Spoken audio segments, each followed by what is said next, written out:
Bismillahirrahmanirrahim. Assalamualaikum warahmatullahi wabarakatuh. Alhamdulillahi rabbil alamin. Nahmaduka Allahumma ala ni'amin yu'dhinul hamdu bizdiyadiha. Wa nusalli wa nusallimu ala nabiyyika Muhammadin hadil ummati lirasyadiha.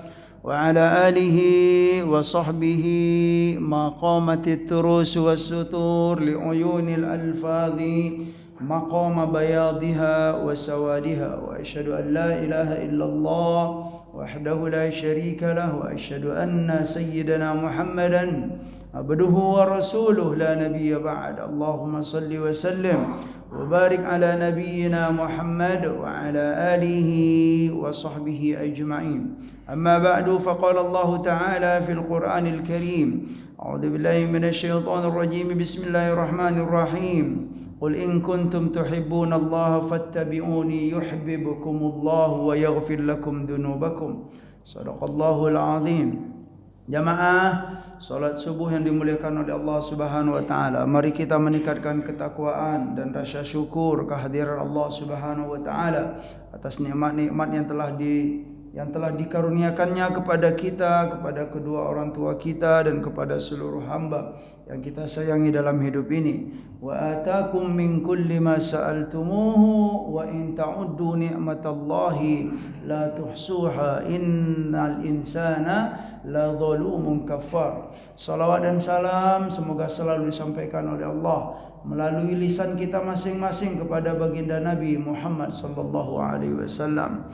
Berbahagialah hamba yang selama hidupnya banyak membaca salawat dan salam kepada baginda Nabi. Berbahagialah hamba yang selama hidupnya punya niat, punya tekad yang kuat untuk mengamalkan ajaran-ajaran Rasulullah sallallahu alaihi wasallam di dalam kehidupannya. Kalau boleh saya bertanya nih Pak, kan saya sering itu setiap ceramah, terutama khutbah lah gitu. Berbahagialah hamba yang selama hidupnya banyak membaca salawat dan salam. Kalau boleh saya bertanya sekali, sudahkah kita banyak-banyak membaca salawat kepada Nabi sallallahu alaihi wasallam? Iya. Jadi saya itu juga berharap gitu loh. Diam-diam saya itu punya berharap gitu loh Pak ya. Setiap apa yang sedikit pesan itu Pak, kita itu kan ibu juga gitu kan. Kita mulai mengamalkan gitu. Gitu dia. Ini bukan basa-basi gitu, bukan basa-basi. Kalau kepada Nabi itu bukan basa-basi Pak. Memang begitu keadaannya. Banyak-banyak baca salawat kata Allah kepada Nabi, banyak-banyak. Memang banyak-banyak. Ya. Makna banyak itu apa Pak? Ya tidak terbatas. Sekalipun ada di berbagai hadis Nabi menyebut bilangan, iya, tetapi yang pada umumnya banyak-banyak. Memang banyak-banyak, ya. Innallaha wa malaikatahu yusalluna 'alan nabi ya ayyuhalladzina amanu sallu 'alaihi wa sallimu taslima. Iya. Baiklah, jamaah sekalian yang dimuliakan oleh Allah Subhanahu wa taala, bersolawat kepada Nabi dan begitu pula dengan berzikir kalimat-kalimat at-thayyibah yang telah diajarkan oleh Nabi kita sallallahu alaihi wasallam. Itu kalimat itu bukan untuk ditengok-tengok saja Pak, memang diamalkan, disebut-sebut, dibiasakan. Baca tahlil kata Nabi, sebut la ilaha illallah, la ilaha illallah. Semampu kita, sedang duduk kita berzikir Allahu Akbar, Allahu Akbar. Sedang berjalan kita berzikir Subhanallah, Subhanallah. Memang begitu ya. Dan itulah diantara guna dan manfaat ilmu ya dalam Islam. Itu ilmu kalau tidak diamalkan Pak? Sayang itu. Kita tidak akan memetik buahnya. Ya, kita sudah tahu baca ini kata Nabi, sebaiknya kita mencoba. Saya pengen dong ya membaca itu ya, karena sudah diajarkan oleh Nabi kita sallallahu alaihi wasallam. Kalau memang begitu, insyaallah ya, dengan keyakinan ya, keimanan kepada Allah dan Rasul, insyaallah Allah akan berikan manfaat dan keberkahan kepada kita semua. Baiklah, hari ini kita masuk bab yang baru, jemaah sekalian, yang mana hadis yang terakhir, hadis terakhir yang kita bacakan kemarin yaitu wa'an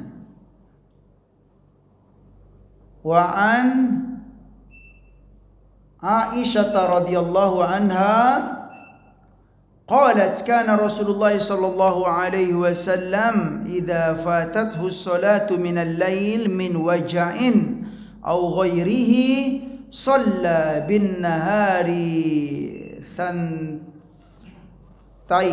asyara rak'atan, ya.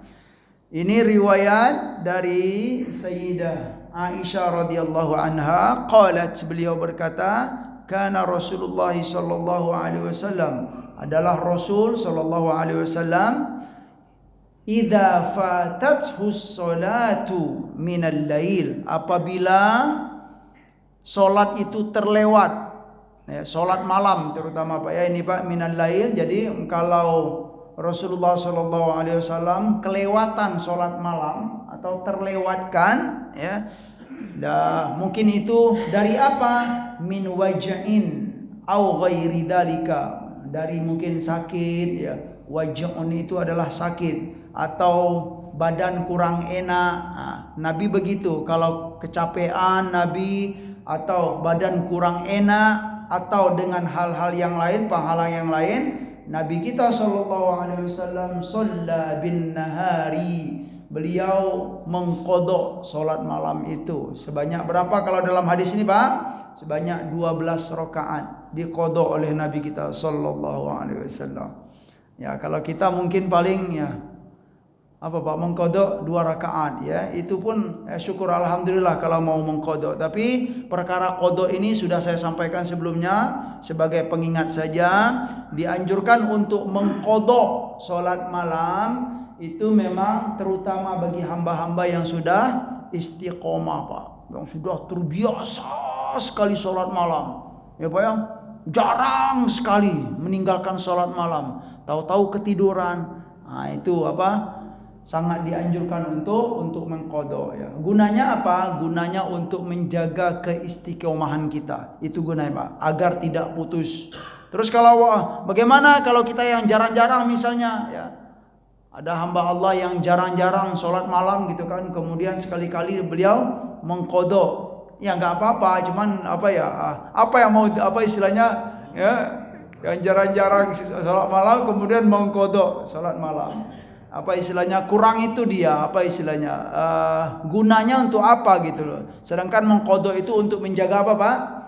Kesinambungan, agar keistiqomahan kita itu dilihat oleh Allah Subhanahu wa taala. Ya. Jamaah sekalian, hari ini babul amr bil muhafadzati ala sunnati wa adabiha, ya. Bab tentang perintah untuk menjaga sunnah Nabi sallallahu alaihi wasallam dan adab-adab dalam melaksanakan sunnah Nabi sallallahu alaihi wasallam. Ini perkara sunnah ini Pak, ya. Seperti biasa, beliau al-muallif itu memulai dengan ayat-ayat dari Allah Subhanahu wa taala, ya. Ayat-ayat Al-Qur'an, kemudian berikutnya hadis-hadis Nabi sallallahu alaihi wasallam.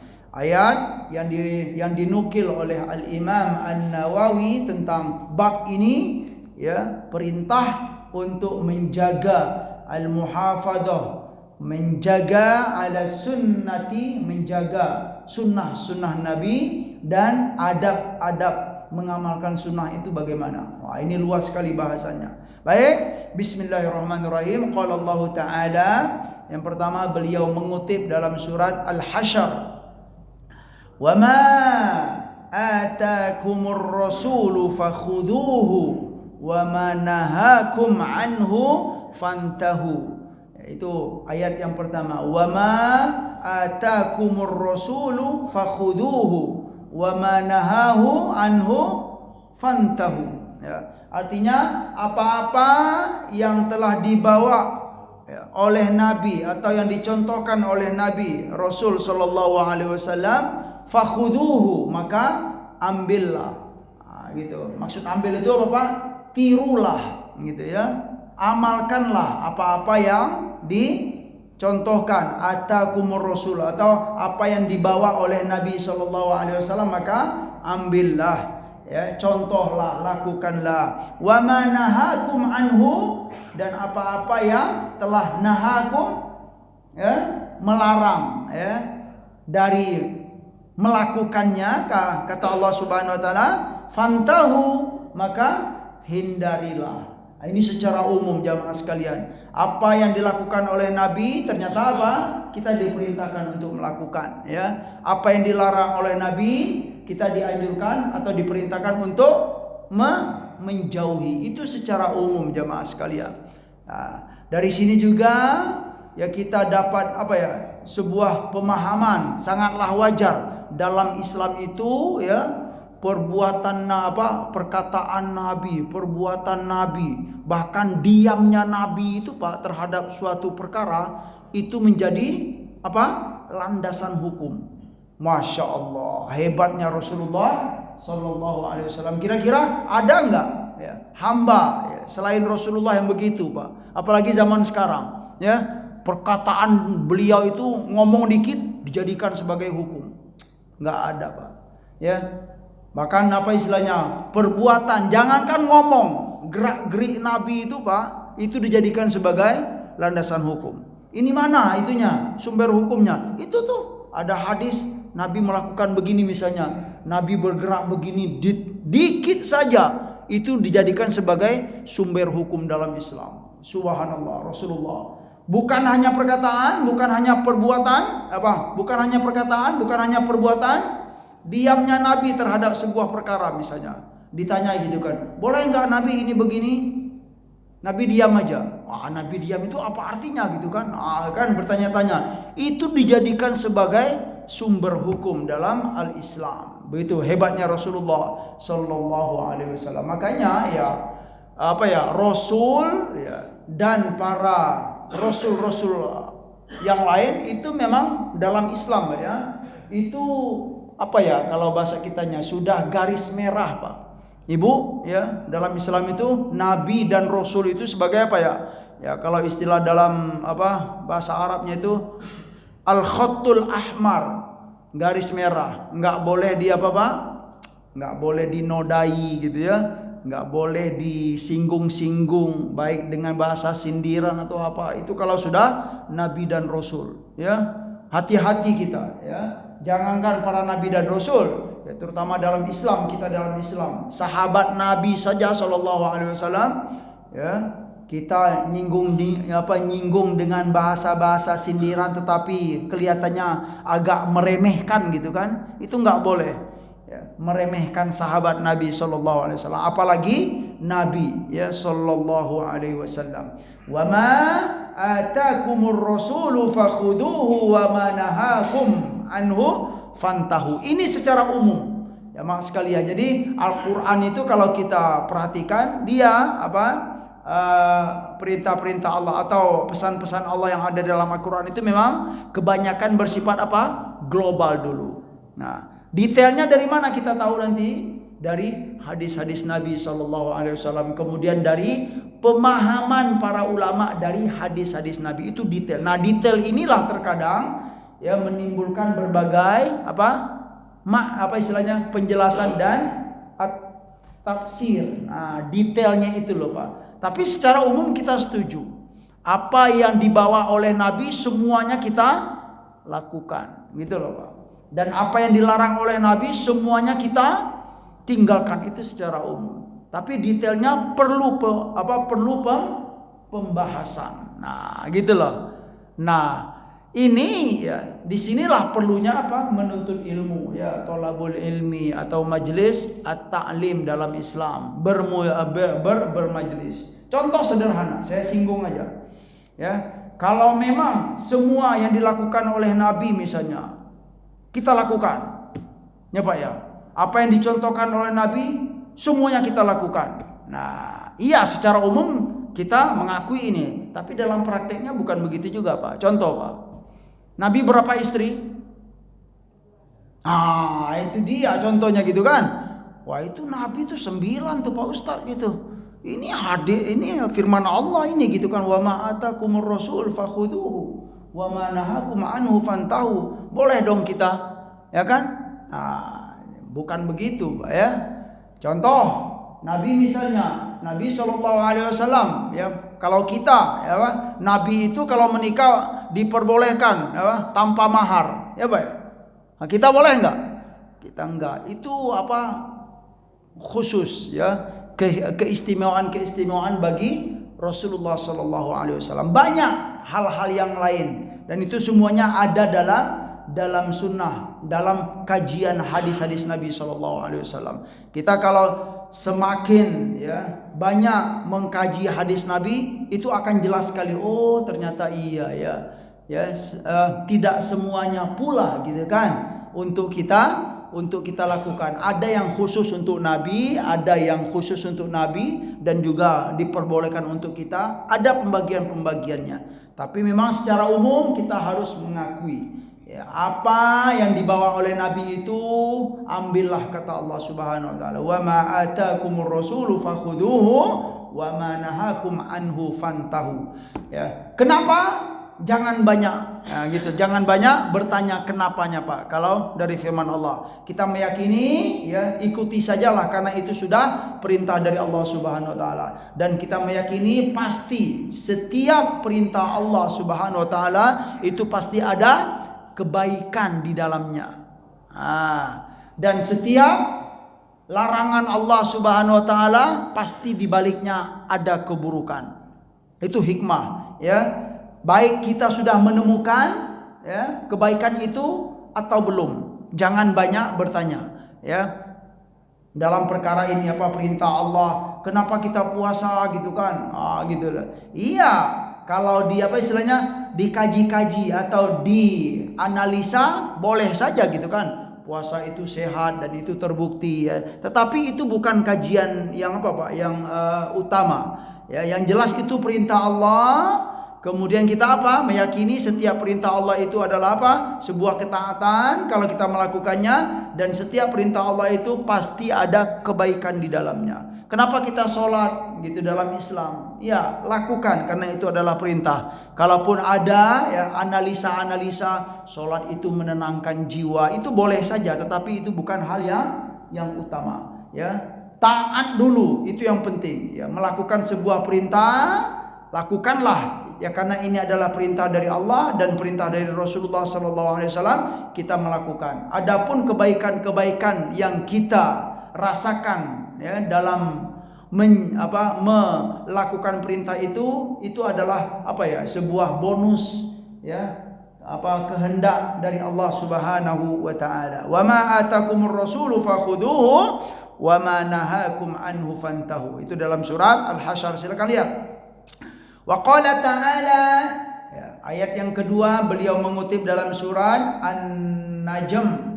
A'udzubillahi minasyaitonir rajim. Wa ma yantiqu 'anil hawa in huwa illa wahyun yuha. Muhammad itu wa ma yantiqu 'anil hawa, tidaklah berbicara dengan hawa nafsunya. Itu Muhammad sallallahu alaihi wasallam. Kalau selain Muhammad, Pak, ada kemungkinan. Sahabat Nabi, ya, adakah? Iya.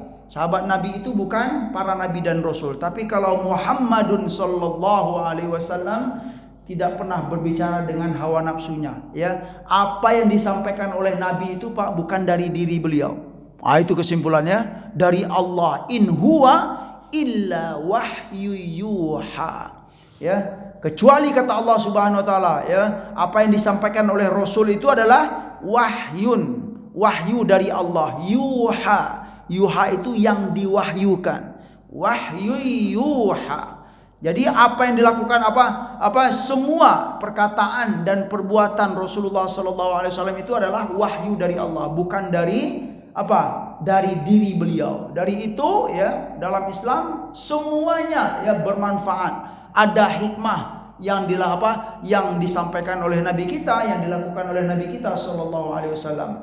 Dari sini juga ada bahasan, ya, jamaah sekalian, ada wahyu yang dibaca dan ada wahyu yang tidak dibaca.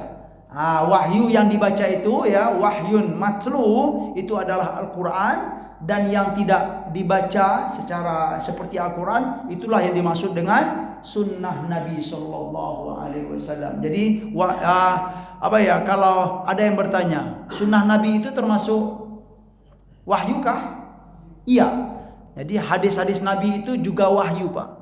Ya, sekalipun dia bukan seperti Al-Quran, karena kalau Al-Quran itu punya peraturan tersendiri, ya. Membacanya harus dalam keadaan suci, kemudian satu huruf Al-Quran itu dapat satu pahala, kemudian satu dibalas 10 pahala. Itu keramatnya Al-Quran, ya, tidak bisa diganggu gugat, ada hukumnya tersendiri. Hadis Nabi, ya, apakah satu, ya, huruf dari hadis Nabi sama seperti Al-Quran? Ya tidak, berbeda hukumnya. Tetapi disimpulkan oleh para ulama, ya, Al-Quran itu adalah wahyu dan hadis Nabi itu juga wahyu, tetapi wahyu yang tidak dibaca seperti Al-Quran. Itu kesimpulan dari para ulama. Wa ma yantiqu 'anil hawa in huwa illa wahyun yuha.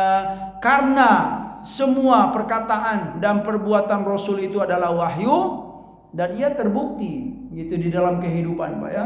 Apa yang terjadi saat ini dan apa yang akan terjadi, misalnya Nabi berkata suatu hari, kemudian kata Nabi suatu saat nanti akan terjadi ini, ya, itu memang terbukti, Pak, terjadi. Masya Allah, ya. Kita pun juga harus meyakini ini gitu loh. Misalnya kita menemukan hadis Nabi Shallallahu Alaihi Wasallam, suatu zaman nanti kata Nabi akan terjadi begini. Iya, dari ayat-ayat ini, Pak, kita harus meyakini. Baik itu sudah kita ketahui, sudah terbukti, ataupun belum terbukti, pasti akan terbukti kalau itu memang dari Rasulullah Sallallahu Alaihi Wasallam. Iya, subhanallah, ya, hebatnya Rasul Sallallahu Alaihi Wasallam. Lanjut dalam surat Ali Imran, qul in kuntum tuhibbunallaha fattabi'uni yuhibbukumullah wa yaghfir lakum dhunubakum. Ya, ini ayat yang favorit tentang cinta kepada Nabi sallallahu alaihi wasallam. Qul in kuntum tuhibbunallaha fattabi'uni yuhibbukumullah wa yaghfir lakum dzunubakum. Wahai Muhammad, katakanlah kepada manusia, ya, kepada hamba-hamba Allah, qul in kuntum tuhibbunallah, jika kalian mencintai Allah.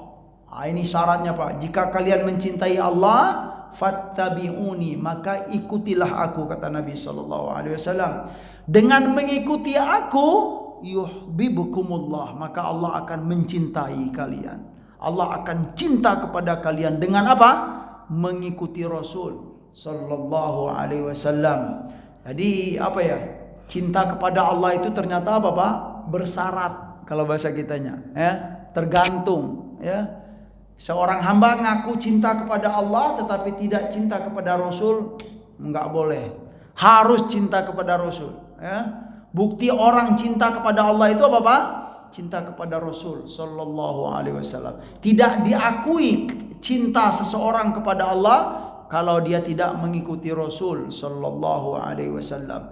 Jadi, ikutilah aku, kata Nabi sallallahu alaihi wasallam, yuhibbukumullah, maka kalian maka Allah akan cinta kepada kalian. Bukan hanya cinta saja, Pak, wa yaghfir lakum dzunubakum, dan Allah akan mengampuni dosa-dosa kalian yang lalu.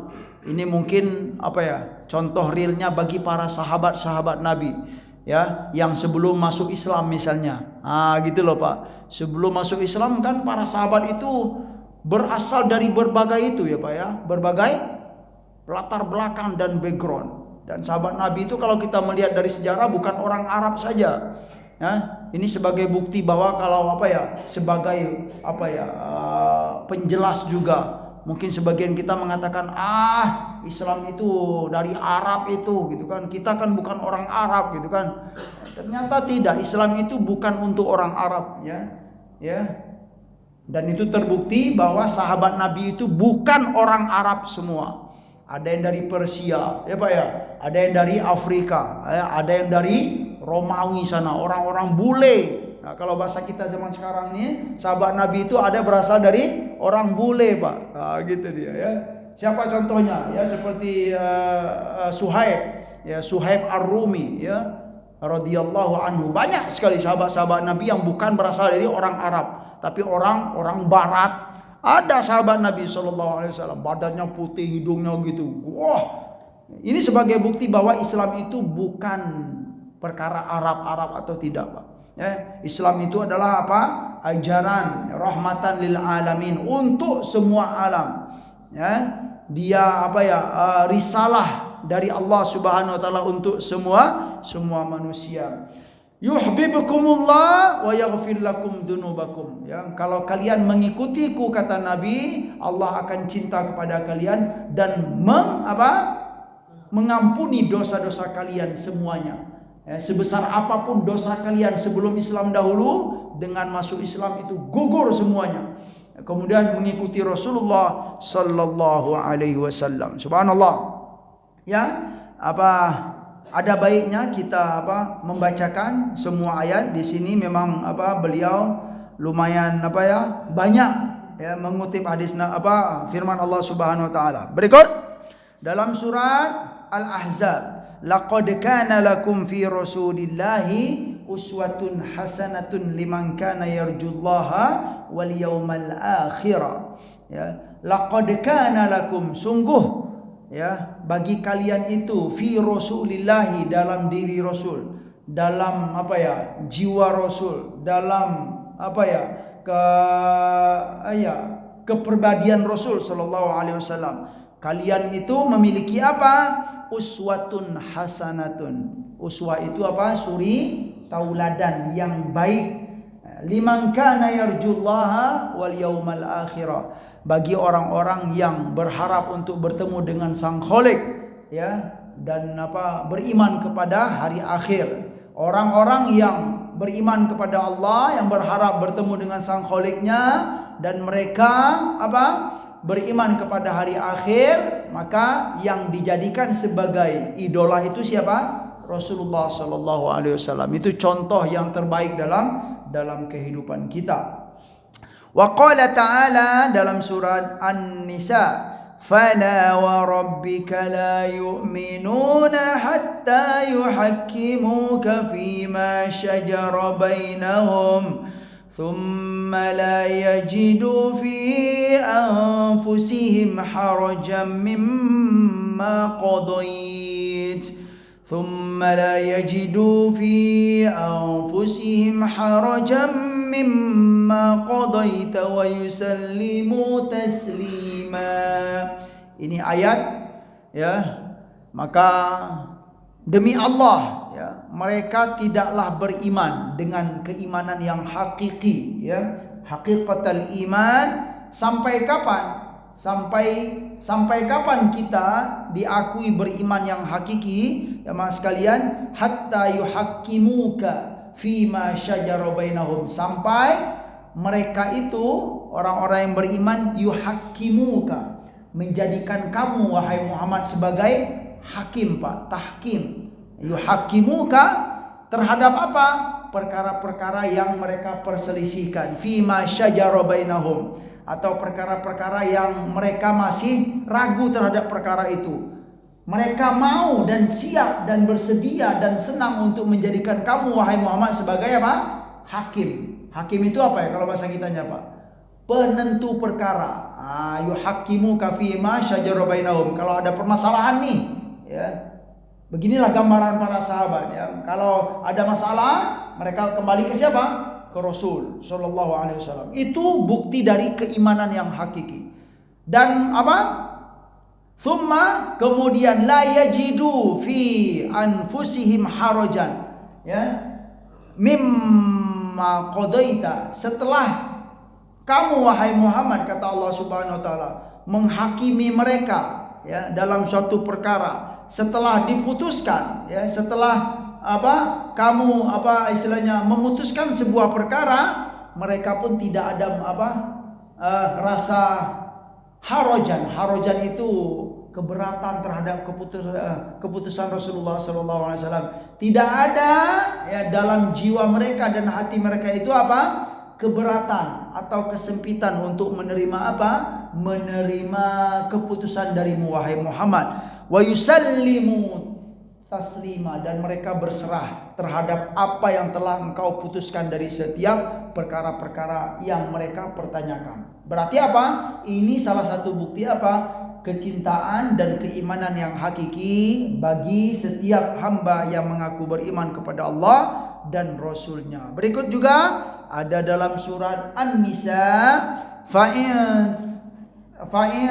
tanaza'tum fi syai'in farudduhu ilallahi war rasul. Ya, ini jika kalian bertikai atau berbeda pendapat dalam suatu perkara ya, farudduhu ilallah, maka kembalikanlah perkara itu kepada Allah, war rasul, dan rasul. Ya, di antara maknanya adalah qalal ulama maknahu ilal kitabi was sunnati. Kita yang mengaku beriman kepada Allah dan Rasul, kalau ada permasalahan dalam hidup ini, kalau ada perkara-perkara dalam hidup ini, kita diperintahkan untuk farudduhu ilallahi war rasul.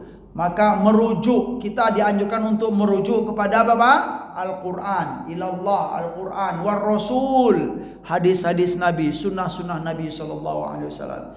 Ini ada perkara nih, gitu kan? Ini ada nggak dalam Al-Quran? Itu dia Ini ada nggak dalam hadis Nabi SAW? Itu sebagai bukti orang-orang yang beriman kepada Allah dan Rasul. Jadi memang kita dalam Islam itu nggak mau harus kesini dahulu Pak. Terus bagaimana dengan misalnya analisa para pakar misalnya, itu nanti gitu. Jangan didahulukan analisa pakar kemudian Al-Quran dan Sunnah di nomor 2 atau nomor 3 ya. Farudduhu ilallahi war rasul, kata Allah. Maka kembalikanlah kepada Allah, Al-Quran, war rasul, kepada sunnah-sunnah Nabi. Kalau nggak ada ditemukan dalam Al-Quran, kalau tidak ada ditemukan dalam hadis Nabi SAW, barulah kita mendengarkan penjelasan-penjelasan para ulama atau isyarat-isyarat yang dipahami oleh para ulama dari Al-Quran dan hadis Nabi Sallallahu Alaihi Wasallam. Tetap saja Rasul di sini diikutkan, masya Allah, hebat Pak ya. Jadikanlah referensi itu kepada Al-Quran dan Ar-Rasul. Rasul itu adalah sunnah Nabi Sallallahu Alaihi Wasallam. Berikut ada juga dalam surat An-Nisa ya, may yuti'ir rasul faqad ata'a Allah, may yuti'ir rasul faqad ata'a Allah. Ini ayat yang masya Allah istimewa sekali Pak ya Ibu. May yuti'ir rasul faqad ata'a Allah. May yuti'ir rasul itu artinya barang siapa yang mentaati Rasul, faqad ata'a Allah, sungguh dia telah mentaati Allah. Masya Allah. Ikuti saja Rasul Sallallahu Alaihi Wasallam. Kita akan dicap, kita akan dianggap ya kita telah taat kepada Allah Subhanahu Wa Taala. Nggak mungkin orang yang ngaku taat kepada Allah tetapi tidak mengikuti Rasul, itu nggak mungkin. Dia harus sejalan dan sepaket. Taatlah kepada Rasul, maka kamu akan dianggap oleh Allah sudah taat kepada Allah Subhanahu wa taala. May yuti'ir rasula faqad ata'a Allah. Berikut ada dalam surat Asy-Syura ya, ada sekitar dua ayat lagi beliau mengutip ya dalam surat Asy-Syura ya. Ini penutup ya, penutup surat Asy-Syura. Wa innaka latahdi ila siratim mustaqim. Ini dikuatkan oleh Allah Subhanahu wa taala. Wahai Muhammad, wa innaka sesungguhnya kamu wahai Muhammad la tahdi, ya. Apa? Memberi petunjuk, ya, ila siratim mustaqim, ya. Pasti kamu itu memberi petunjuk atau mengarahkan orang, mengarahkan manusia kemana? Ila siratim mustaqim, ke jalan yang lurus. Berarti Rasul itu sudah ditetapkan oleh Allah, Pak. Sudah dinobatkan oleh Allah. Wa innaka latahdi ila siratim mustaqim. Ya, latahdi di sini bisa bermakna bisa bermakna petunjuk, memberi petunjuk atau memberi hidayah atau memberi arahan agar orang tidak sesat. Ya, tetapi ya pada hakikatnya Rasul itu hanya sebagai menyampaikan saja, ya. Hakikat hidayah itu tetap dari Allah Subhanahu wa taala, seperti yang ada dalam surat Al-Qasas. Innaka la tahdi man ahbabta walakinallaha yahdi man yasha. Wahai Muhammad, ya, dalam surat Al-Qasas, Pak, sesungguhnya kamu itu tidak memberi hidayah tidak bisa untuk memberi hidayah kepada siapapun, tetapi kepada siapapun yang engkau kehendaki. Tetapi ketahuilah Allah lah yang memberi hidayah tersebut, ya. Ini bukan berarti dua ayat ini bertentangan, ya. Dalam surat Al-Qasas Allah mengatakan kamu tidak bisa memberi hidayah. Dan di akhir surat Asy-Syura ini kamu memberi hidayah kepada manusia ke jalan yang lurus. Apa maknanya? Ya, maknanya adalah hidayah yang hakiki. Hakikat hidayah itu hanya dari Allah Subhanahu wa taala. Nabi memberi hidayah kepada manusia itu artinya apa? Memberi arahan. Ya, hadayah itu juga bermakna arahan dan petunjuk. Begini kata Nabi, lakukan ini, ya. Jangan lakukan itu, ya. Arahan itu di antara maksud dari hidayah yang ada dalam surat Asy-Syura ini. Ya, sekalipun dalam surat Al-Qasas sesungguhnya kamu wahai Muhammad tidak bisa memberi hidayah kepada orang yang kamu cintai, sekalipun tidak bisa memberi hidayah. Itu maknanya apa itu, Pak? Maknanya hidayah yang hakiki itu hanya dari Allah. Dan memberi datangnya hidayah itu juga dengan izin dari Allah Subhanahu wa taala. Sekalipun Rasulullah sudah berjuang untuk mengarahkan orang, ya, ke jalan yang lurus, tapi kalau belum diizinkan oleh Allah Subhanahu wa taala, maka belum akan terjadi. Jamaah sekalian, berikut falyahdharil ladzina yukhalifuna an amrihi an tusibahum fitnatun aw yusibahum adzabun alim. Itu ada dalam surat An-Nur. Bagus sekali. Falyahdharil ladzina yukhalifuna an amrihim, maka berhati-hatilah, ya Pak, ya. Berilah peringatan, ya, atau istilahnya peringatan kemudian wanti-wanti, ya. Siapa? Alladzina yukhalifuna an amrihim, yaitu orang-orang yang mukhalafah. Mukhalafah itu yang menentang atau yang berjalan tidak sesuai dengan arahan Nabi kita sallallahu alaihi wasallam. Apa yang akan terjadi kata Allah kalau kita tidak sesuai dengan arahan Rasulullah sallallahu alaihi wasallam atau mukhalafah. Mukhalafah itu bertentangan dari ajaran Nabi kita sallallahu alaihi wasallam. Antusibahum fitnatun, akan ditimpakan kepada kita fitnah, ya, cobaan atau keadaan yang menyedihkan, ya, au yusibahum adzabun alim. Nah, jadi dari ayat ini juga, ayat ini sepertinya memang agak keras, Pak. Jadi misalnya ada perintah Nabi, ada arahan Nabi, ada contoh dari Nabi, terus kita mukhalafah. Mukhalafah itu menentang, Pak, atau tidak mengikuti sesuai dengan arahan. Itu dia. Jadi ya sebenarnya ini ada itunya, gitu, istilahnya ada penjelasannya. Mukhalafah itu bagaimana, gitu loh, Pak, ya.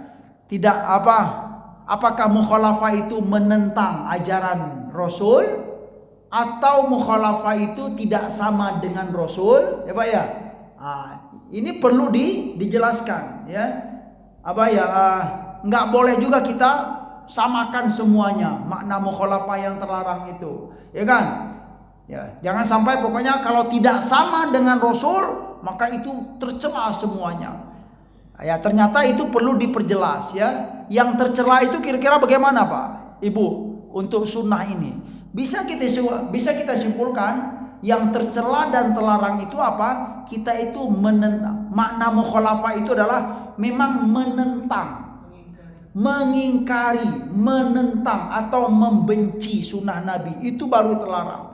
Nah, makna detailnya gitu kan. Tapi kalau ya, iya misalnya Nabi mencontohkan begini, ya. Kita berusaha untuk meniru Nabi, tetapi apa ya? Selagi kita mengakui bahwa iya, ya, memang itu dari Nabi, kemudian kita dalam melakukannya nggak mirip dengan Nabi, kira-kira itu mukhalafah nggak Pak? Ya, kita sudah mencontoh Nabi nih, kemudian nggak mirip dengan Nabi, kira-kira mukhalafah nggak itu? Ya nggak mukhalafah lah. Nah, ada sebagian hamba-hamba Allah memahami begitu. Makanya terjadilah seperti apa itu? Keras sekali ya gitu kan. Ya, contoh nih Pak, contohnya. Nabi qiyamul lail, ya kan, contoh. Terus apa? Qiyamul lail itu kita mengetahui sunnah hukumnya. Nabi qiyamul lail. Kemudian kita mencontoh qiyamul lail Nabi. Bagus, alhamdulillah. Tetapi sama enggak dengan Nabi, Pak? Qiyamul lail kita dengan qiyamul lail Nabi enggak sama. Apakah kita termasuk itu mukhalafah? Nah, itu dia. Ya, Nabi berjenggot misalnya, Nabi bersiwak, ya, Nabi puasa sunat, kita mengikuti, tetapi apa tidak sama misalnya, itu apa bukan mukhalafah itu. Kalau menurut pemahaman kami, dan ini juga pemahaman begini banyak dipakai oleh para ulama. Kalau kita apa memahami sunnah begitu, maka akan apa ya, akan kelihatan agak ramah gitu loh Pak. Tapi kalau nggak sama dengan Nabi, itu terkutuk kamu misalnya kan. Wah, ini dari ayat ini memang. Jadi kita dalam menjalankan syariah itu kita semuanya sepakat terhadap ayat yang ada dalam Al-Quran, karena ayat Al-Quran itu qat'i, istilahnya nggak bisa ditolak-tolak. Memang begitu adanya nas. Ya, kalau dalam bahasa hukumnya itu nas. Al-Quran itu adalah nas. Nas itu apa Pak ya? Teks yang sudah permanen, nggak bisa dirubah-rubah. Iya, ada nas, tetapi ada tafsir dari nas. Tafsir itu apa? Maknanya apa itu loh mukhalafah. Nah, yang terjadi ya di dalam apa ya sejarah dan sampai saat sekarang begitu Pak. Ada sebagian ulama yang memahami mukhalafah itu memang apa? Baik kamu mengingkari iya ataupun kamu tidak sama dengan Nabi, kamu harus sama betul dengan Nabi. Dan ini agak repot juga nanti Pak ya. Contoh nih Pak, dalam berzikir ya Ibu, contohnya nih dalam berzikir, bertasbih atau apa-apa, ada hadis Nabi SAW menyebutkan bilangannya nggak Pak? Ada zikir berapa? 33 kali, ada nggak Pak? Ada baca tasbih kata Nabi 100 kali, atau la ilaha illallah Muhammad apa? La ilaha illallah wahdahu la syarikalah ada 100 kali. Itu sebagian riwayat hadis. Tetapi ada juga ya riwayat yang lain, kemudian seperti yang ada dalam Al-Quran, berzikir itu nggak perlu bilangan-bilangan, ya kan? Bebas saja. Yang penting apa? Dzikron katsira. Nah, kalau dikaitkan dengan ini Pak, ya, kalau mukhalafah, ya, kalau kita tidak sama dengan sesuai dengan arahan dari Rasulullah SAW, maka kita apa? Hati-hati kata Allah, antusibahum fitnatun au yusibahum adzabun alim. Kamu akan ditimpakan fitnah oleh Allah atau diberi azab yang pedih oleh Allah Subhanahu wa taala kalau mukhalafah. Pemahaman contoh nih Pak, ya. Berzikir kata Nabi subhanallah, ya alhamdulillah, ya subhanallah 33 kali, alhamdulillah 33 kali, ya. Kemudian apa? Allahu Akbar 33 kali. Kemudian kita tutup dengan tahlil, la ilaha illallah wahdahu la syarikalah, lahul mulku wa lahul hamdu yuhyi wa yumitu wa huwa ala kulli syai'in qadir, menjadilah 100 kali. Kalau kita lebih kira-kira Pak, yang apa kata Nabi? Baca 33 kali ya. Subhanallah 33 kali. Kalau kita lebih gimana kira-kira? Itu masuk mukhalafah enggak? Dari 33 tadi Pak. Nabi nyuruh 33 kali kata Nabi. Terus lebih ya. Wah, kebaca 35 ini gitu kan. Gitu. Gimana itu? Terkutuk nanti gitu Pak ya. Ibu. Enggak kan? Kalau kurang bagaimana? ya juga enggak. Nah, tetapi memang perlu kita mengakui ada sebagian sebagian para ulama memahaminya begitu, Pak. Ya kayak bahasa kitanya tuh seklek sekali. Apa seklek itu, Pak ya? Kayak ya, kaku sekali gitu, harus 33 kali.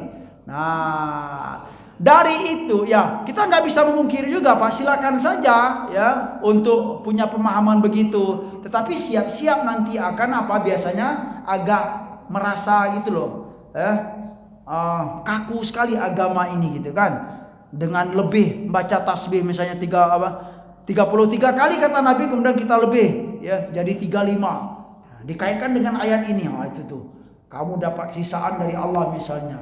Yang enggak begitulah gitu kan. Jadi intinya adalah yang terlarang atau yang tercela itu terhadap sunnah itu apa, Pak?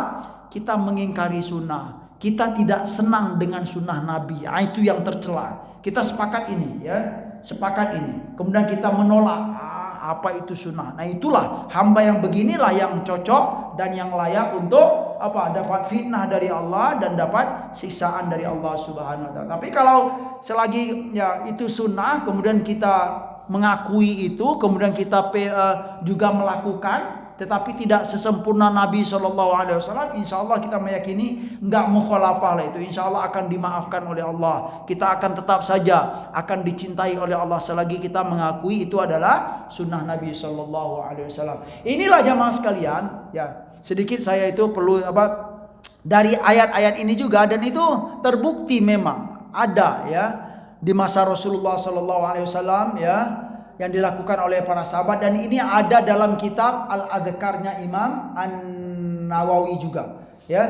Ada disampaikan riwayat bahwa karena perintah dari Nabi, karena sahabat Nabi SAW ya, sangat pastilah gitu. Kalau sahabat Nabi itu sangat itu sekali, Pak, takut sekali kalau nggak sama dengan Nabi, sekalipun pada hakikatnya pun beliau pun juga tidak sesempurna Rasulullah, tapi berusaha sekali untuk sama dengan sesuai dengan arahan dari Nabi SAW. Contoh tadi ya, berzikir dengan bilangan-bilangan ya. Nabi menyuruh baca 100 kali ya, tasbih 100 kali setiap hari misalnya. Makanya ya sebagian para sahabat itu karena takut ya tidak sesuai dengan arahan dari Nabi sekalipun itu sunnah, Pak. Akhirnya ada disebutkan dalam kitab tersebut berzikir itu pakai al-hasa ya, pakai kerikil-kerikil, ngitung itu, Pak ya. Gunanya apa itu? Agar tidak salah ngitung ya. 100 kata Nabi ya dihitung 100 kerikil. Nah, gitu dia, agar tidak salah hitung. Ya, yang sebenarnya kalaupun salah sebenarnya nggak apa-apa, tapi karena cinta kepada Nabi SAW terpaksa gitu. Ngitung-ngitung pakai kerikil atau ya kayak tasbih lah kalau zaman kita sekarang. Itu dia. Nah, kenapa mereka melakukan itu? Ya karena memang fattabi'uni, mengikuti ya arahan dari Rasulullah SAW, tetapi pemahamannya ya alangkah baik kalau menurut kami, kalau memang kita itu menemukan itu sunnah ya, maka sebaiknya kita kembalikan kepada hukum sunnah itu sebenarnya bagaimana, terutama dalam fikih. Sunnah itu dilakukan Pak Ibu? Dilakukan dapat pahala, ditinggalkan tidak berdosa. Pak Ustadz, kalau definisinya begini bagaimana? Kalau dilakukan dapat pahala, kalau ditinggalkan rugi misalnya. Boleh saja, nggak apa-apa. Tetapi saya belum menemukan dalam teks-teks para ulama definisi begitu. Ditinggalkan rugi. Betul, kita menerima rugi kalau kita tidak melakukan sunnah Nabi. Tapi secara keilmuan definisi itu Pak ya? Ya jujur saja saya belum menemukan definisi itu. Tapi kalau secara definisi yang resmi yang dipakai oleh para ulama, sunnah itu ma yuthabu ala fi'lihi wa la yu'aqabu ala tarkihi. Apa-apa yang dilakukan dapat pahala dan jika ditinggalkan tidak berdosa. Itu sunnah, tidak berdosa. Ya cukup sekian dulu ya, Masya Allah masih ada dua ayat lagi. Enggak apa-apa, kita tutup dulu. Subhanakallahumma wa bihamdika wa astaghfiruka wa atubu ilaik. Silakan Pak, enggak apa-apa Pak. Iya Pak, nggak apa-apa Pak, silakan. Banyak pertanyaan, cuman kita singkat aja. Ini lagi viral aja Ustaz, ya kan? Anak-anak suruh pakai kontrasepsi, ya kan? Nah, sebenarnya kayak pakai jilbab kan wajib. Iya, iya. Tapi sekarang nggak wajib, justru pakai helm yang wajib, ya kan? Jelas, kan dilarang. Tapi pabriknya dibuka mana-mana, soalnya jual di mana-mana. Terus kemudian kayak zakat kan sebenarnya wajib, terus sekarang wajib bayar pajak kan gitu sebenarnya. Iya. Jadi seolah-olah kayak meninggalkan agama nih Ustaz, tadi yang terlalu mukhalaf ya kalau misalnya. Al-mukhalafah. Mukhalafah. Meninggalkan itu semua kan. Iya. Nah, pertanyaan saya, apa nih upaya kita dan kondisi seperti ini? Kita sebagai umat Rasulullah, kemudian kondisi keadaan di masa seperti itu, seolah kita meninggalkan agama, meninggalkan hadis Rasulullah, justru melawan Allah dan Rasulullah. Iya, iya. Upaya kita Ustaz. Ya, baik, terima kasih, Masya Allah, terima kasih. Yang ditanyakan oleh Pak Raja itu apa ya? Kalau menurut kami banyak bahasannya, banyak bahasan. Yang pertama tadi apa? Jilbab dengan keadaan sekarang, kemudian miras dan pabriknya, kemudian zakat dan pajak, itu bahasannya sangat banyak sekali Pak ya. Ya, zakat dan pajak itu ada bahasannya gitu kan. Zakat itu memang apa dari syariah, kalau pajak itu bukan apa? Bukan yang asas dari syariah. Contoh sederhana gitu kan ya, kalau pajak itu jelas ketetapannya dari dari Allah dan Rasul. Kemudian kalau pajak itu detailnya ada Pak, tapi intinya adalah pajak itu bukan tidak ada dalam Islam ya.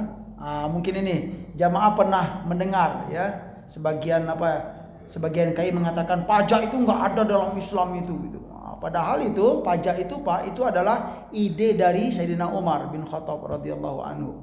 Jangan dikatakan ya sistem perpajakan itu tidak ada dalam sejarah Islam, ada. Itu termasuk apa? Ijtihadnya Sayyidina Umar. Dan apa ya? Kalau zakat itu dia permanen, ya kalau pajak itu tidak permanen, Pak. Artinya apa? Diperbolehkan secara umum ya mewajibkan pajak, terutama kalau memang negara itu sedang perlu untuk dibantu, atau misalnya keuangan negara itu sedang berkurang, rakyat itu diperbolehkan. Tetapi di saat negara sudah kuat lagi, mandiri lagi ya, dana berlebih, boleh saja ya pajak itu tidak dilakukan. Itu diantara bedanya Pak ya. Ya ini bahasan yang sangat besar sekali kalau menurut kami. Ya, saya tertarik untuk menyampaikan tentang jilbab. Ya, jilbab kemarin. Hanya perkara naikin bendera kemudian bikin peraturan itu. Saya boleh sedikit ngomong lah gitu kan ya, itu tidak layak untuk dilakukan di Indonesia ini gitu kan. Orang aja di Eropa itu memperjuangkan gitu Pak ya, mati-matian memperjuangkan pakai jilbab. Kok kita di negara gitu ya, yang Pancasila, ketuhanan yang Maha Esa, kebebasan beragama, tapi kok bisa timbul perkara lepas jilbab itu ya, kalau menurut kami hal yang tidak layak untuk terjadi di Indonesia. Musliminnya bagaimana, majelis taklim ibu-ibunya berapa banyak di Indonesia ini, majelis taklim ibu-ibu Pak, semuanya ibu-ibu itu pakai jilbab semua. Sebetulnya undang-undang ini udah ada, undang-undang 29. Iya betul Pak. Cuma nggak menjalankan undang-undang aja, pimpin-pimpin aja. Iya Pak, ya intinya sangat tidak layak ya kejadian yang kemarin itu terjadi di Indonesia, gitu Pak ya. Kita ini negara yang Masya Allah ya, musliminnya, ketaatannya dalam beragama. Itu saja ya, sekian dari kami ya, istilahnya ya, paling nanti ke depannya sikap negara kepada yang membuat keputusan itu bagaimana, itu yang kita inginkan ya. Sikap kita ini sebagai umat Islam. Ya kita menolak itu Pak. Enggak layak itu, bahasa saya itu yaitu kita menolak, tidak setuju dengan sikap itu. Itu sikap yang tidak baik ya, diperlakukan kepada kaum muslimin yang ada di Indonesia ini. Karena peraturan negara kita itu sudah sangat kokoh sekali. Masya Allah, perhatian sekali dengan perkara-perkara menjalankan kegiatan dan aktivitas keagamaan dalam Islam di Indonesia ini. Cukup ya, semoga bisa dipahami. Subhanakallahumma wa bihamdika asyhadu an la ilaha illa anta astaghfiruka wa atubu ilaik. Wassallallahu ala nabiyyina Muhammad ala alihi washabihi wasallam wa akhiru da'wana alhamdulillahi rabbil alamin. Wassalamualaikum warahmatullahi wabarakatuh.